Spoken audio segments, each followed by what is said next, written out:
it's the Dr. Hand here again. Welcome back to another episode of Quest to Become Big on YouTube. Now, you know, I normally when I do these types of videos, I sort of do I sort of explain a bit about it before, to show I've done my research and things, I'm not just jumping into it, I've prepared, But I'm not really going to do that this time because, to be honest with you, really, I've wanted to work in the film industry since I was 16. And I'm 27, well, I'm in my 20s now, so, it's obviously been quite a long time, and, the problem is there's not really any opportunities to work in the film industry in Shropshire, so it's been very difficult, if not impossible, to find anything, so, yeah, but I'm hoping if this goes well, then a potential investor will, like the idea enough to fund it, so yeah, let's get on with it, as they say. I forgot to say this originally, but one of the things that apparently you've got to do is to give a time constraint. Apparently that looks good for some reason. So I've only got 10 minutes to talk about this today, even though we all know I've got a hell of a lot longer than that. But I've only got 10 minutes today to talk about this. So, I've really got a dash. I'm busy, just doing nothing and, other stuff as well. So the title's Green-Faced Man.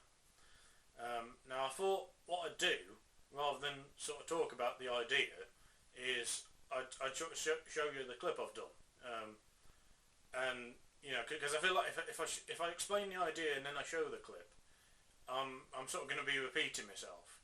So, and I think the clip says it, really well. So I'll show you the clip and and then I'll talk about it after that. We're from the spy agency. My name is main character, and this is my sidekick. And you must be minor character number 1. I know your name because it's in the script for the film. Now, we work for the spy agency. Secret spy agency? Yes, the secret spy agency, of course. Now, we have been sent back in time in search of an evil bastard who plans on fulfilling his duty, as he sees it, to conquer the world. Have you seen the evil bastard, known only as Green-Faced Man?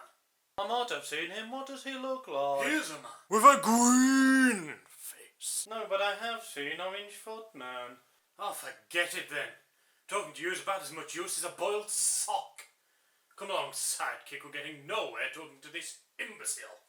It was just to give you an idea of what it would look like. In the real thing, you'd have the other characters in the shot, but in the scene. But that was just to give you an idea. And with that, I think that was filmed during the first lockdown. So or at least just like a week or two after it. So you wouldn't have been too happy with me if there were people in the shot, would you? So that's greatly glossed over the fact I haven't got any friends, so I don't even need to mention that in the video. Brilliant, Just completely edit it out, don't even need to pretend I'm going to put it in. And you might be wondering, about the names of the characters, You might think, oh, I'm lazy and I haven't come up with what... No, they're meant to be called that, It's one of them things where it's like, taking the piss out of...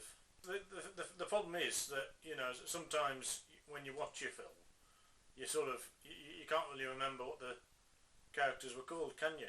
Oh, what was that guy called in that film we watched the other week? Oh, he was the, with this film it'd be like, oh, he was sort of the, he was like the main character. Yeah, well there you go. He was called the main character. Yeah, well done. And then with the companion, and then with the other character, it'd be like, oh, what was he? Yeah, but he had a sort of companion, didn't he? Almost sort of a sidekick to it. Yeah, well he was called Sidekick. Yeah, well done. And then well, Green-Faced Man. They're gonna get. You're gonna remember the title of the film, but you're not gonna remember the main villain's name. That's a bit strange, don't you think, Mike? Yeah, we don't see much of Green-Faced Man. And that's to sort of add to the suspicions, and maybe the audience can be like, well, hang on a minute, is this a real person? This Green-Faced Man is. Has main character made him up or something, And then towards the end we find out, oh no, he hasn't. I suppose the point in this is to sort of take the piss out of the usual filmmaking techniques you see, like, obviously there's the character name thing where they're not giving proper names and that. So that, yeah, because that sort of thing's like when you see in the credits for a film, it's got something like, you know, Gangster Number 4, you know, and it's like, well, the characters in the film, they weren't calling him Gangster Number 4, you know, were they? I mean, they probably didn't call him anything. That's why he's Gangster Number 4. But you know, like the people who knew his name in the film world wouldn't be calling him Gangster Number 4, would they? But you know, he's listed as Gangster Number 4 in the film, so as far as we know, that's his name. You know, so that's why they've all got like.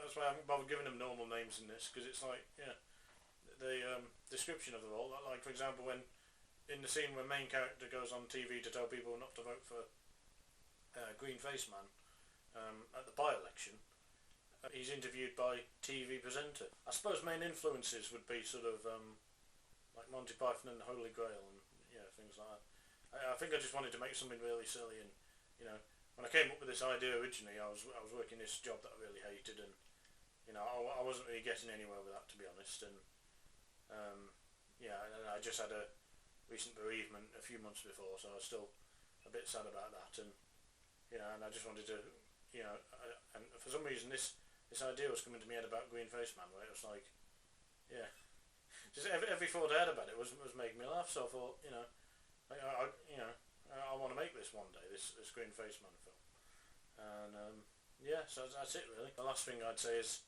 you know, I'd be willing to work for free. You know, I know that I've not really worked in the film industry before, so and I know you got to make sacrifices. You know, so I'd be willing to work for free. I like to imagine this to be a low budget film, but yeah, there will be some special effects, like not too many, just sort of. For example, at the start of the film, when they arrive in the past, there'll be a scene where there's like nothing there, and then some sort of special effect, and then they appear there, like, you know, if that makes sense. You know, the one thing I would say is, you know, if I'm travelling half the country or something, I want some, you know, I want my travel costs paid for. You know, come on, for God's sake. You know, considering I'd be working for free in this scenario, I don't think it's too much to ask.